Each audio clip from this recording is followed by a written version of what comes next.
जमलेल्या माझ्या तमाम हिंदू बांधवांनो, भगिनींनो आणि मातांनो,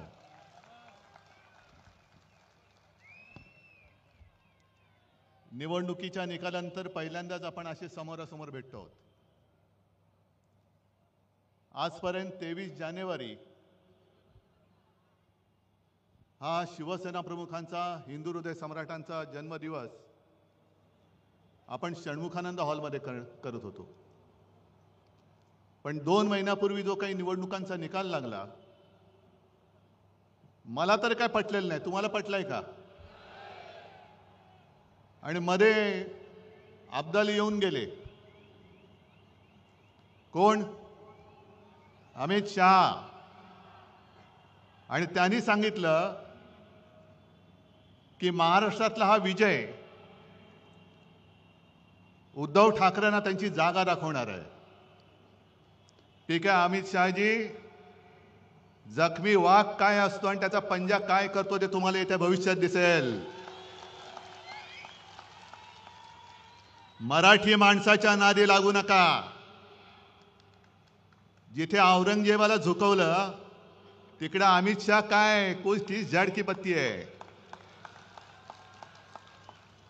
पण मी मुद्दामून आज ही जाहीर सभा घेतली कारण एकदा कळू तरी द्या माझ्यासोबत आहेत तरी कोण, किती लोक राहिलेत. पहिलं मी तुम्हाला विचारतोय, तुमचा सगळ्यांचा माझ्यावरती विश्वास आहे की नाही?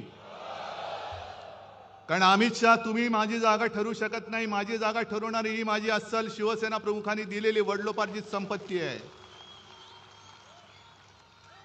आणि जे शिवसेना प्रमुख बोलायचे की जोपर्यंत तुम्ही शिवसैनिक आहात तोपर्यंत मी शिवसेना प्रमुख आहे, तेच मी सांगतोय की जोपर्यंत तुम्ही शिवसैनिक आहात तोपर्यंत मी तुमचा पक्ष प्रमुख आहे. गद्दारांनी वार केले तर उद्धव ठाकरे संपणार नाही. गद्दारांना गाडूनच मी संपेन.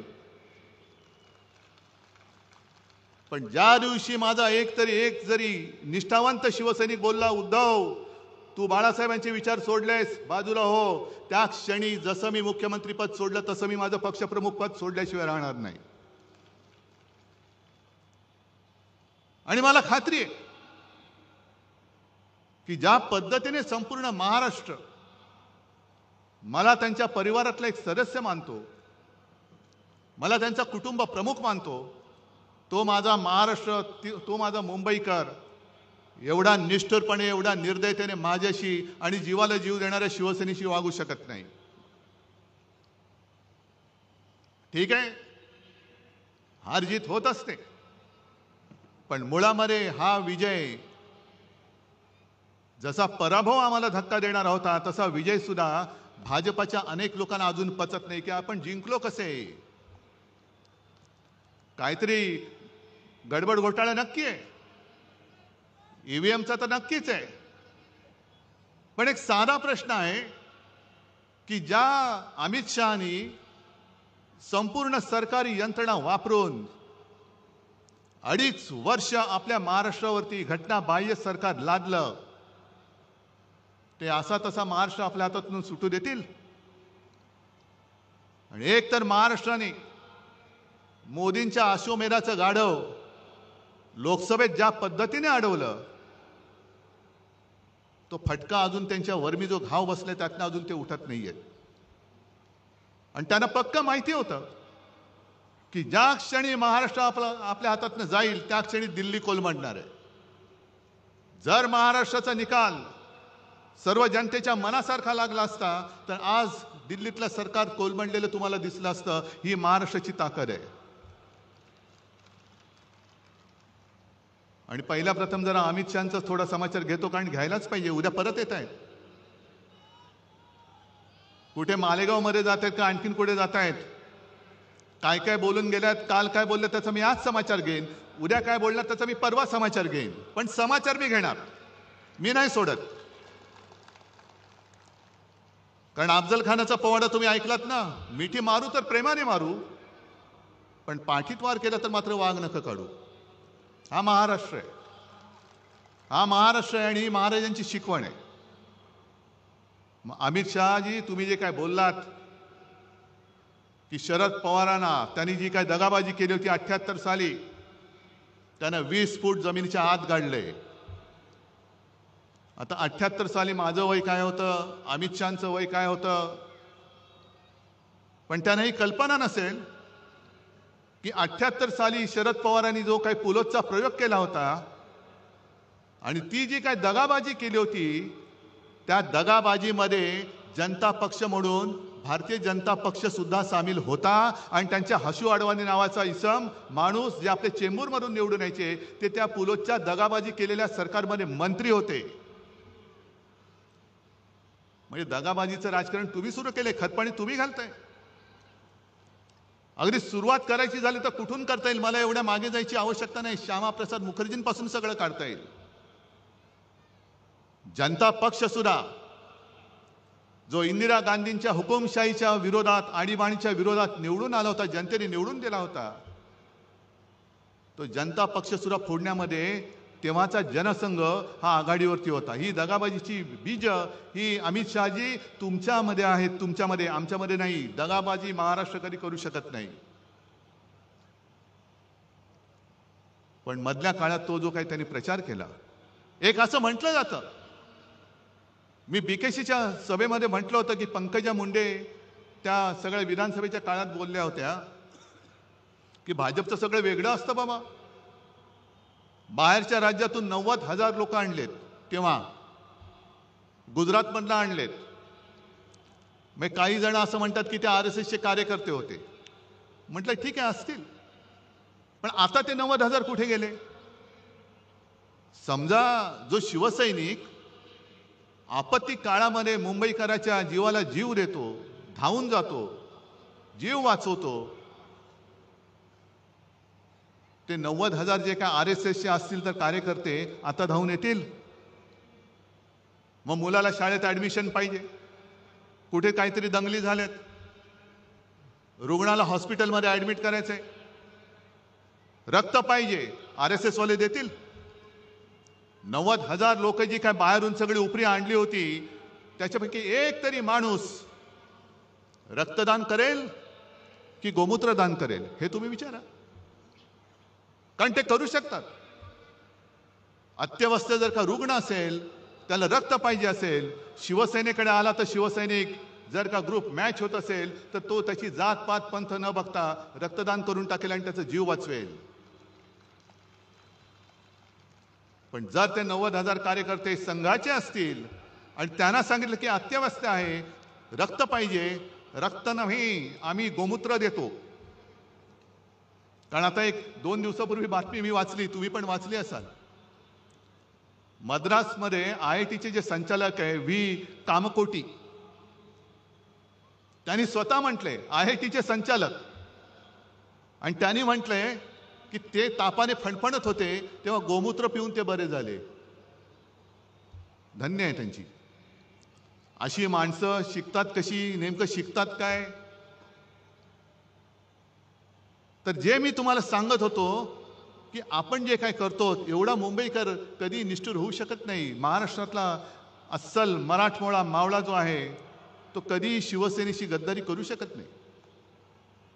आज मला कल्पना आहे की जसे आज तुम्ही सगळे निष्ठावंत जमलायत, एक वेगळी अडचणीची जागा आहे. कारण दरवेळेला आपण शहरामध्ये घेतो, आज ठरवलं आपण उपनगरात घेऊ. येण्या जेवण्याची गैरसोय, त्याच्याबद्दल दिलगिरी व्यक्त करतो. कारण मी येताना सुद्धा खूप लोक चालत येत होते. किती वाजल्यापासून तुम्ही बसलायत? पण ही सगळी अडचणीची जागा असून सुद्धा सगळे निष्ठावंत इकडे आलेत. तुम्हाला खरंच मनापासून धन्यवाद देतोय. कारण मी लढतोच आहे तुमच्या ताकदीसाठी, तुमच्या ताकदीमुळे, तुमच्या ताकदीच्या भरोश्यावर मी लढतोय. वांद्र्याला तिकडे गद्दारांचा मेळावा सुरू आहे.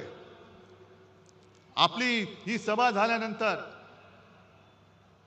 ते राजकारणातले बाडगे आणि गद्दार चिरकणार तर आहेत, कारण त्यांचं कामच ते. एकतर काही स्वतःचे विचार नाही, आदर्श नाही. फक्त मला त्या गद्दाराने एक सांगायचे की अरे तुम्हाला कळते का तुम्ही काय करताय? तुमच्या हातात चाकू देऊन या महाराष्ट्राच्या मातेचा तुमच्याकडनं वध करतायत, महाराष्ट्राच्या अस्मितेचा वध करतायत. कळते तुम्हाला? पैसे घेऊन जाताय, जा. आज कदाचित तुम्ही जिंकला असं तुम्हाला वाटत असेल, पण दोघांमधला फरक, आज आम्ही हरलो तरी सुद्धा जनता ज्या पद्धतीने माझं स्वागत करते कुठेही गेलं तरी, आणि सांगते, हळहळतात की उद्धवजी असं नाही व्हायला पाहिजे, आम्ही शिवसेनेला मत दिलेलं आहे. गद्दार जिंकले असतील कारण त्याने जिंकणारे अमित शहा तिकडे बसलेत, संपूर्ण बेकायदेशीररीतीने सरकारी यंत्रणा वापरल्या, निवडणूक आयोग वापरला. जोपर्यंत अमित शहा तिथे आहेत तोपर्यंतच तुमचं तिथे बसणं आहे. एकदा का महापालिका निवडणुका होऊ द्या, मग यांची काय विल्हेवाट लागते ते बघा. आणि आत्ताही दिसायला लागले, म्हणजे ज्या पद्धतीने जी वागणूक 2.5 वर्ष यांना मिळत होती मुख्यमंत्री म्हणून, आता बसायचं तर बसा, नाही तर गावी निघून जा. मग ते लहान मुलांचं गाणं मला आठवतंय, रुसूबाई रुसू गावात बसू, नाही काय कोपऱ्यात बसू. तसं यांचं झालंय. पाहिजे ते मंत्रीपद देत नाही, रुसले, गेले गावी. डावसला नेलं नाही, गेले गावी. खुर्ची बाजूला ठेवली नाही, गेले गावी. म्हणजे रुसूबाई रुसू, गावात जाऊन बसू, पण आता डोळ्यातले आसू दिसायला लागलेत तुमच्या. आणि आम्हाला हिंदुत्व शिकवत आहेत. मी जे तुम्हाला सांगत होतो की ज्या पद्धतीने, एक गोष्ट नक्की आहे की लोकसभा निवडणुकीनंतर आपण नाही म्हटलं तरी एक थोडंसं भ्रमात राहिलो, हे सत्य मानलं पाहिजे आपण. आपल्याला असं वाटलं की अरे यांचं गाढव आता अडवलंय, आता विधानसभा जिंकलीच, आणि थोडं नाही म्हटलं तरी आपण गाफील राहिलो, आणि त्या गाफीलपणाचा गैरफायदा हा त्यांनी घेतला. पण त्या काळामध्ये त्यांनी जो काही एक अपप्रचार केला, म्हणजे मी नेहमी जे बोलतो, लोकसभा आणि महाराष्ट्राच्या विधानसभेच्या वेळेला मी जमलेल्या माझ्या तमाम हिंदू बांधवांनो, भगिनींनो आणि मातांनो हे बोलायच्या ऐवजी मी जमलेल्या माझ्या तमाम देशभक्त बांधवांनो, भगिनींनो आणि मातांनो आणि महाराष्ट्रप्रेमी बांधवांनो, भगिनींनो आणि मातांनो बोलत होतो. काय चूक आहे त्याच्यात? काय हिंदू देशप्रेमी नाहीये? काय हिंदू महाराष्ट्र भक्त नाहीये? आम्ही मराठी आहोत, पण आम्ही सुद्धा हिंदूच आहोत. पण ह्यांनी जो काही घरोघरामध्ये जाऊन प्रचार केला की उद्धव ठाकरेने हिंदुत्व सोडलं, काय मी सोडलं? तुम्हाला जर का वाटत असेल सांगा मला की होय तुम्ही हिंदुत्व सोडलं, सांगा तुम्ही मला. उलटा अनिल देसाईंना विचारा, अनिल देसाईंच्या सभेमध्ये ती चिता कॅम्पमध्ये सभा घेतली होती, अशीच गर्दी उसळली होती, चौफेर गर्दी होती. 90% जास्त लोक तिकडे मुसलमान होते. आणि साहजिकच मी हिंदीमध्ये भाषण केलं, आणि त्या भाषणात मी त्या तमाम मुसलमानांना विचारलं की क्या आपको लगता है मैंने हिंदुत्व छोड़ा है? त्यांनी सांगितलं नाही. आणि मग मी पुढचा प्रश्न विचारला, मग माझं हिंदुत्व तुम्हाला मान्य आहे की नाही? आणि त्यांनी सगळ्यांनी हात वर करून सांगितलं की आम्हाला मान्य आहे, आम्हाला मान्य आहे. कुठे सोडलं मी हिंदुत्व?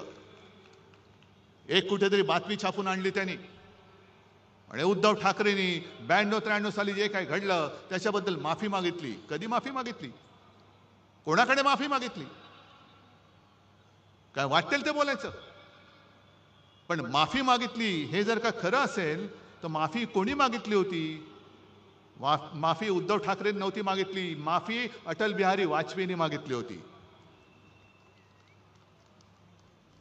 आणि जे बाबरी पाडली, it was a terrible mistake, हे उद्धव ठाकरे नव्हते बोलले. उद्धव ठाकरे बोलला नव्हता, लालकृष्ण अडवाणी बोलले होते.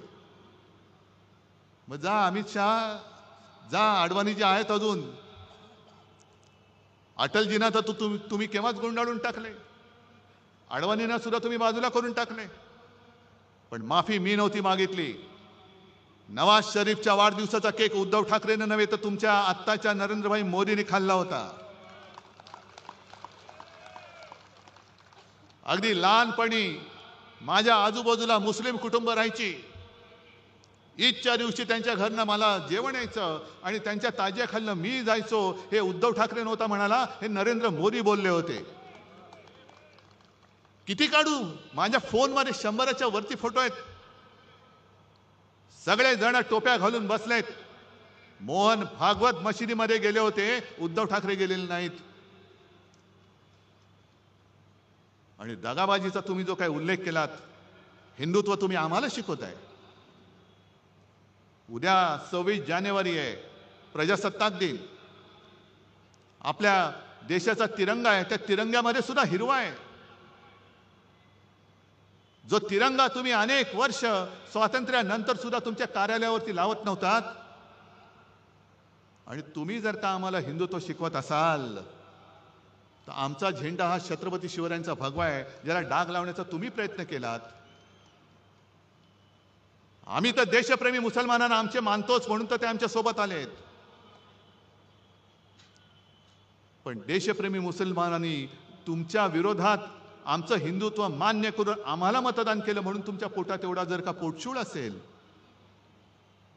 आणि तुम्हाला जर का इस्लामचा आणि सर्व देशप्रेमी मुसलमानांचा सुद्धा द्वेष असेल तर अमित शहाना मी जाहीर आव्हान देतोय, तुम्ही तुमच्या भाजपच्या झेंड्यामधला हिरवा काढून दाखवा. दाखवा, तो काढा, पहिला हिरवा काढा आणि मग आम्हाला हिंदुत्व शिकवा. आम्हाला हिंदुत्व शिकवायचं.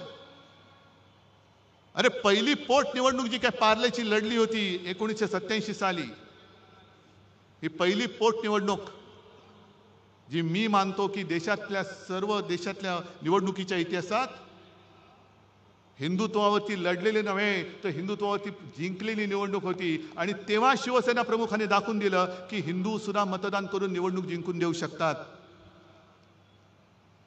मग काढा इतिहास.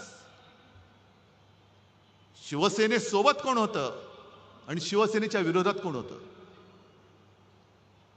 किती साली? 1987 साली.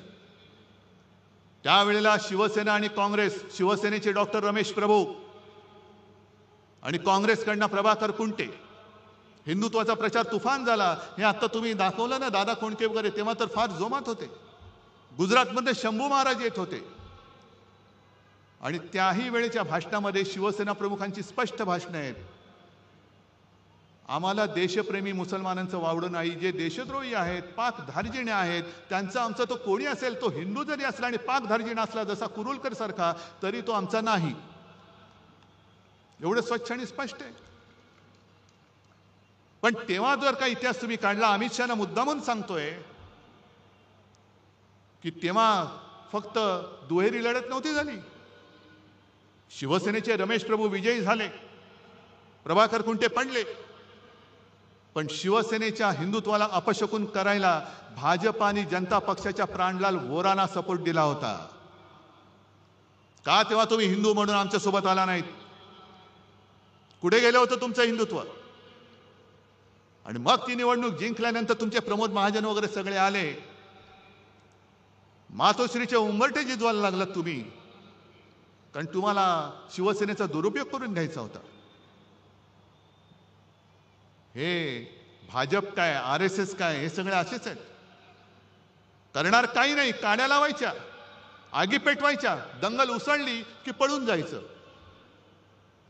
बाबरी बाबरी बाबरी म्हणून सगळं माहोल पेटवलं आणि प्रत्यक्ष बाबरी पडल्यानंतर आम्ही नाही त्यातले. ही अशी तुमची नामर्दाची अवलाद आणि तुमच्याकडनं आम्ही हिंदुत्व आणि राष्ट्रत्व शिकू?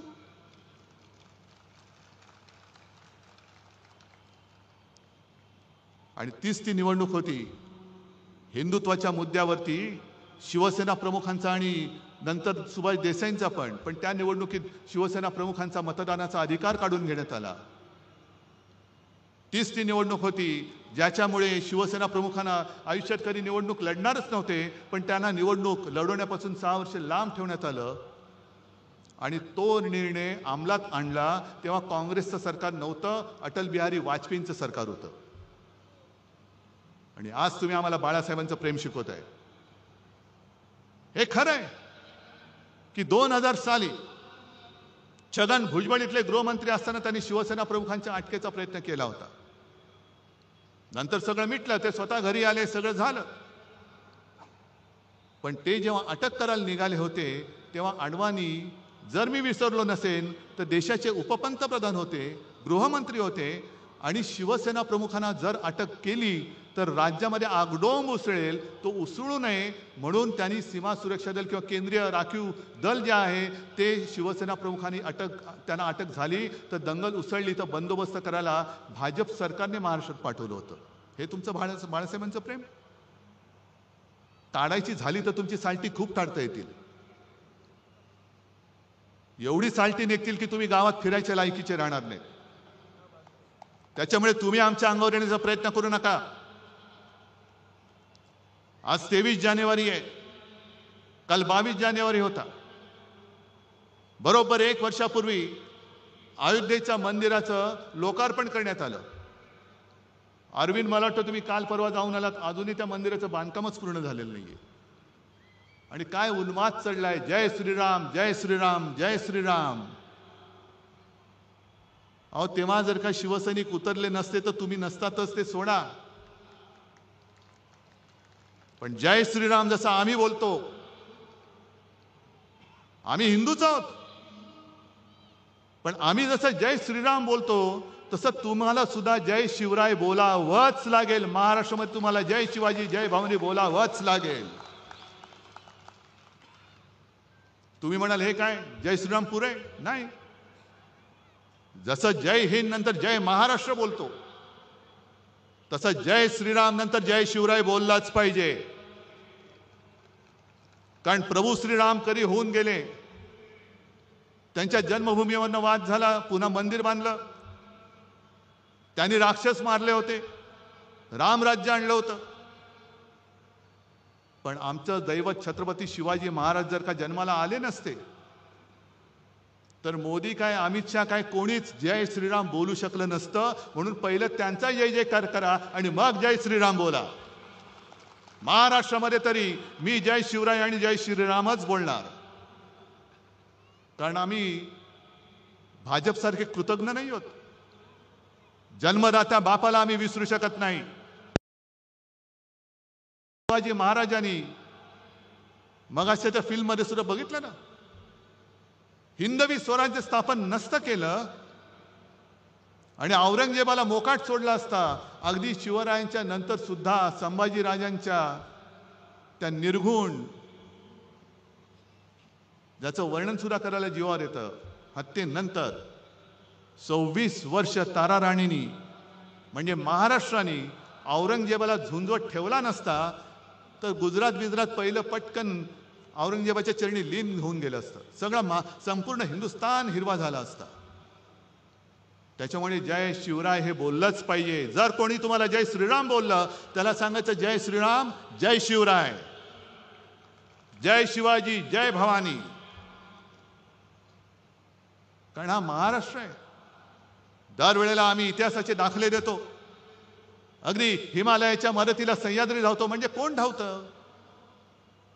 हिमालयाच्या मदतीला सह्याद्री धावतो म्हणजे कोण धावतं? सह्याद्री म्हणजे तुम्ही आहात. ज्या सह्याद्रीने छत्रपती शिवरायांना, जसं बाबासाहेब पुरंदरेंच्या त्या सगळ्या शिवराज्याभिषेक किंवा शिवछत्रपती त्या आहे ना महानाट्यामध्ये, तो सह्याद्री त्यांना सांगतोय की माझ्या कानाड दडा, माझ्या छातीवरती खेळा. म्हणजे त्यांनी संपूर्ण सह्याद्रीचा वापर हा लढाईसाठी करून दिला. सह्याद्री होता, कडेकपारे होत्या आणि त्या कडेकपाऱ्या होत्या म्हणून अफजल खानाचा पुतळा निघाला. कारण ही सगळं वीरश्री जी आहे ती महाराष्ट्राच्या मातीच्या कणाकणामध्ये. नुसती एक निवडणूक तुम्ही जिंकला असेल तुम्हाला वाटत असेल म्हणून महाराष्ट्र नाही संपत. ते बघितलं ना इतिहास, सगळे गड किल्ले मिर्झा राजे जयसिंग हिंदूच, हेच आपलं दुर्दैव. आपल्याला हे उपरे नाही हरवू शकत, पण आपल्यातले गद्दारच जे आज आपल्यावरती त्यांनी पैसे देऊन वगैरे लालूच दाखवून फोडलेत, तेच आपल्यावरती सोडलेत आणि तेच आपल्या अंगावरती वार करतायत. मिर्झा राजा जयसिंग सुद्धा हिंदूच होता, पण मी म्हणेन गद्दार होता. आणि त्या गद्दारीला शेवटी काय करणार, एवढं प्रचंड सैन्य घेऊन आला. छत्रपती शिवाजी महाराजांना सुद्धा आग्र्याला जावं लागलं. सगळ्यांना वाटलं असेल अगदी तेव्हा जर का गोदी मीडिया असता तर सांगितलं असतं की खतम, सगळं हिंदुत्व वगैरे काही नाही, शिवाजी महाराजांचा काळ संपला, सगळं त्यांनी सांगितलं असतं. पण त्याच्यानंतर सुटून येऊन औरंगजेबाच्या छाताडावरती हिंदवी स्वराज्याचा भगवा रोवणारा हा महाराष्ट्र आहे, हे अमित शहाने विसरू नये. आणि जर त्यांच्यामध्ये थोडी तरी लाज लज्जा शरम असेल तर ईव्हीएम बाजूला करा आणि बॅलेट पेपरवरती एक तरी निवडणूक घेऊन दाखवा, एक तरी, आणि जिंकून दाखवा. पण शेवटी हिमालयाच्या मदतीला सह्याद्री धावतो म्हणजे हाच आमचा महाराष्ट्र धर्म आहे, हाच महाराष्ट्र धर्म आहे. रामदास स्वामींनी जे सांगितलं, मराठा ते तुका मेळवावा, महाराष्ट्र धर्म वाढवावा, हा महाराष्ट्र धर्म जो देशाचं आणि हिंदुत्वाचं रक्षण करतो. आम्ही हिंदू आहोत, पण महाराष्ट्र आणि मराठीच्या मुळावरती येणार आमचं हिंदुत्व नाहीये, जे तुमचं आहे. आणि तुम्ही जर का हिंदुत्वाच्या बुरख्या आडून माझ्या महाराष्ट्राची गद्दारी किंवा महाराष्ट्राची अस्मिता खतम करण्याचा प्रयत्न केला तर आम्ही तुमच्या समोर कडवट हिंदू म्हणून आणि महाराष्ट्र अभिमानी म्हणून तुमच्या समोर उभे राहिल्याशिवाय राहणार नाही. हिंदुत्व जोपासणारा आमचा महाराष्ट्र धर्म आहे आणि महाराष्ट्रावरती प्रेम करणारं आमचं हिंदुत्व आहे. तुमचं काय नेमकं ते तरी सांगा. अगदी मोदींच्या मुलाखती आहेत, जो हिंदू इस्लाम का द्वेष करता है वो हिंदू नहीं हो सकता है, हे मोदी बोलतायत. मोहन भागवतांचे व्हिडिओ माझ्याकडे मशिदीत जाऊन बसलेत. मोदीजी मध्ये आले होते, पोळ्या लाटून गेले. मग हे जर का तुमचं असं असेल तर एक काहीतरी ठरवा, जसं आम्ही सांगतोय. मागे मी एक उदाहरण दिलं होतं, काश्मीरमधला तो जो एक गनमॅन होता औरंगजेब, ज्याला आपल्या सेनेनी म्हणजे देशाच्या सेनेनी शौर्य पदक दिलं. का दिलं? तर अतिरेक्यांशी लढला. त्याच्यानंतर तो सुट्टी घेऊन घरी चालला होता. घरी जाताना त्याचं अपहरण केलं गेलं आणि त्याला मारला, अतिरेक्यांनी मारला. आणि मी तेव्हा असं म्हटलं होतं की तो नावाने औरंगजेब होता, तो औरंगजेब वेगळा आणि हा औरंगजेब वेगळा. देशासाठी जो शहीद झाला तो औरंगजेब असला तरी आमचा भाऊ आहे, हे मी बोललो तर काय चुकलं होतं माझं? आणि त्याचे दोन्ही भाऊ सुद्धा सैन्यामध्ये सामील झालेत. असे अनेक मुसलमान आहेत, अनेक ख्रिश्चन्स आहेत, बौद्ध बांधव आहेत, शीख आहेत, ज्यांना हे ढोंगी हिंदुत्व मान्य नाहीये. ज्याला मी बुरसटलेलं गोमूत्रधारी हिंदुत्व म्हणतो ते भाजपचं आहे. आमचं हिंदुत्व हे स्वच्छ आहे, आमचं हिंदुत्व हे सुधारणावादी आहे, आमचं हिंदुत्व हे राष्ट्रीयत्व आहे. मग अमित शहाना सांगायचे, तुमच्या एकदा हिंदुत्वाची व्याख्या काय आहे हे सगळ्यांना एकदा नीट सांगा. आणि शिवसेना प्रमुख 2012 साली आपल्यातनं गेले असं त्यांना वाटतंय. आणि तुम्ही सगळेजण त्यावेळेचे सगळे सैनिक आहात. 2014 साली उद्धव ठाकरेंनी युती तोडली नव्हती, भारतीय जनता पक्षाने शिवसेनेची युती तोडली होती. काय मी सोडलं होतं तेव्हा?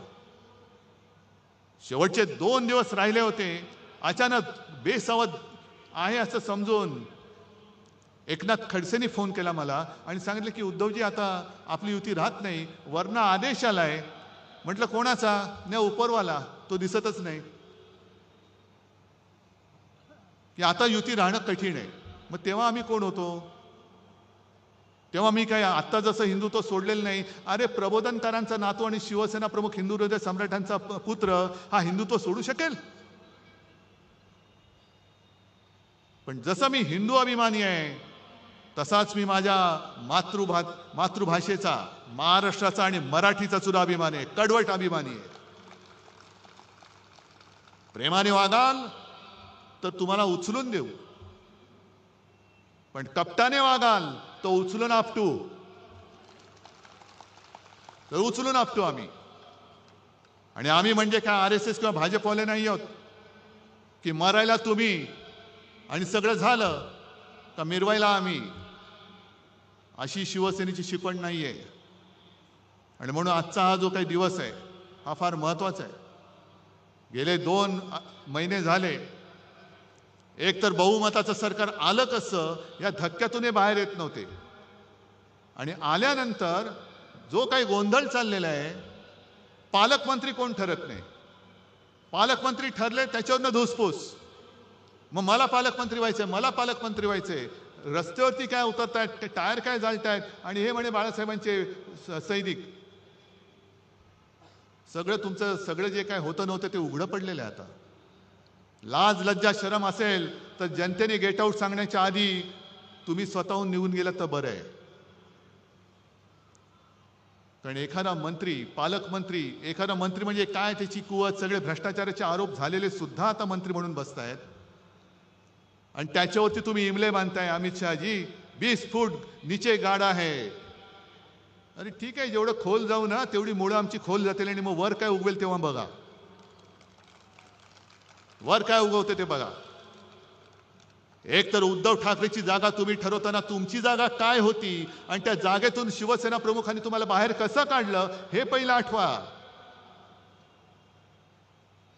आज तुम्हाला मी खरंच सगळ्यांना मनापासून धन्यवाद देतोय. कारण आज माझ्याकडे तर काहीच नाहीये. कोणासाठी लढू, कशासाठी लढू. दुसरा कोणतरी असता तर हिम्मत हारून खाली बसला असता. मी हारणारा नाहीये. मी मैदानात पाठ दाखवणारा नाहीये. मी मैदान सोडेन तर जिंकून सोडेन. हारून आणि गद्दाराच्या हातून तर मी अजिबात हार मानणार नाही. मी पुन्हा जिद्दीने उभा आहे आणि लढतोय ते केवळ तुमच्यासाठी आणि तुमच्या ताकदीवरती, तुमच्या भरोशावरती लढतोय. जे जात आहेत रोज उद्धव ठाकरेंना धक्का. अरे एवढे सगळे तुम्ही भाडोत्री घेतलात तरी सुद्धा तुमचं अजूनही काही भूक भागत नाही. पैसे देऊन विकत घेताय. वामनराव महाडिकांच्या भाषेत बोलायचं तर विकली जाते ती विष्ठा असते आणि शिल्लक राहते ती निष्ठा असते. सगळी निष्ठा माझ्यासोबत आहे. करा त्यांचं तुम्ही सोनखत जरूर करा. आणि आता येत्या काही काळामध्ये महापालिका निवडणुका येणार आहेत. मी सगळ्यांशी बोलतोय. सगळे मुंबईतले सगळे बोलून झाले, संभाजीनगर, नाशिक सगळे झाले. सगळ्यांचं मत आहे की एकटं लढा.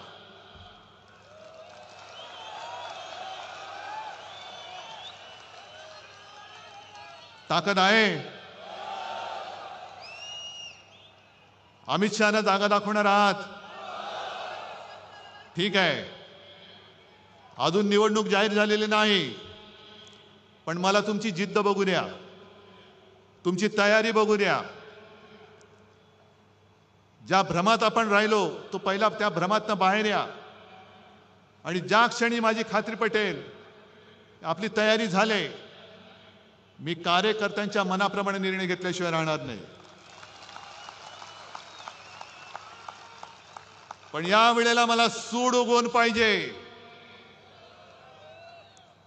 सूड, सूड आणि सूड. होय सूड. जो महाराष्ट्राच्या पाठीत वार करतो, जो मराठी आईच्या कुशीवरती वार करतो, तो गद्दार आणि त्या गद्दाराचा वरद हस्त मला महाराष्ट्रामध्ये दिसता कामा नये.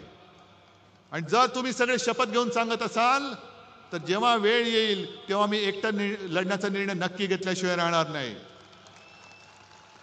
आज परत एकदा सगळ्यांना धन्यवाद देतो आणि अमित शहाना सांगतो की जास्त आमच्या नादी